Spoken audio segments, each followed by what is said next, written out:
I seek everybody's attention now. With the permission of the Honourable Speaker of National Assembly,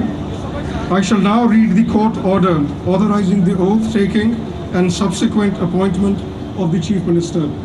میں عدالت کے احکامات پڑھ کے سنانے لگا ہوں. التماس ہے کہ سب اس کو غور سے سنیں.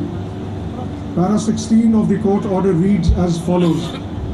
For what has been discussed above and in the light of the directions, suggestions given by this court in the judgment and the law laid down by the Honourable Supreme Court of Pakistan, which are binding on the courts under Article 189 of the Constitution, this petition is allowed, and respondent number 1, which is the federal government, is directed to convey the Speaker National Assembly of Pakistan to administer the oath to newly elected Chief Minister of Punjab tomorrow, 30th of April 2022, which is today, at 11:30 a.m. at Lahore. This office of this court is directed to transmit this order through fax immediately to the office of respondent number 1 today. Signed by Jawad Hassan, Honorable Judge of the Lahore High Court, Lahore. I would now request the Honorable Speaker, National Assembly, to kindly administer the oath to the Chief Minister.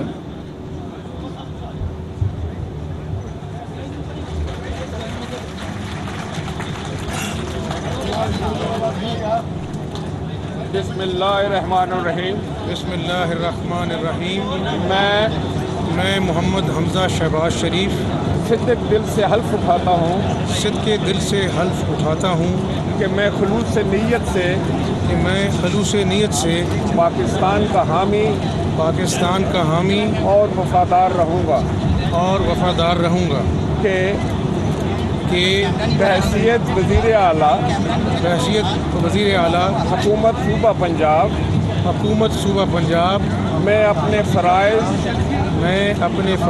و کارہائے منصبی ایمانداری اپنی انتہائی صلاحیت اور وفاداری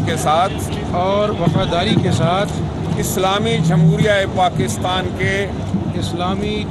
پاکستان کے آئین اور قانون کے مطابق اور ہمیشہ پاکستان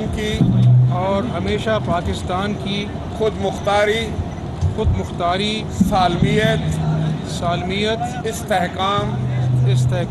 یکجہتی اور خوشحالی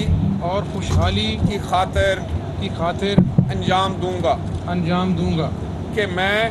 میں اسلامی نظریے کو برقرار رکھنے کے لیے کوشاں رہوں گا جو قیام پاکستان کی بنیاد ہے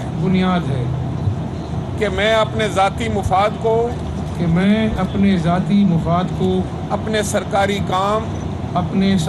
کام یا فیصلوں پر اثر انداز نہیں ہونے دوں گا کہ میں اسلامی جمہوریہ پاکستان کے آئین کو برقرار رکھوں گا اور اس کا تحفظ کروں گا اور دفاع کروں گا کہ میں ہر حالت میں ہر قسم کے لوگوں کے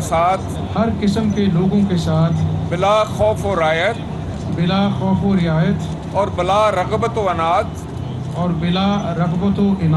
قانون کے مطابق انصاف کروں گا اور یہ کہ میں کسی شخص کو بلا واسطہ یا بالواسطہ کسی ایسے معاملے کی اطلاع نہ دوں گا یا اس پر ظاہر نہ کروں گا جو وزیر اعلیٰ کی حیثیت سے میرے سامنے غور کے لیے پیش کیا جائے گا یا میرے علم میں آئے گا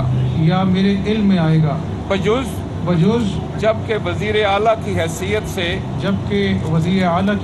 سے اپنے فرائض کی کما حق ہو انجام دہی کے لیے ایسا کرنا ضروری ہو اللہ تعالی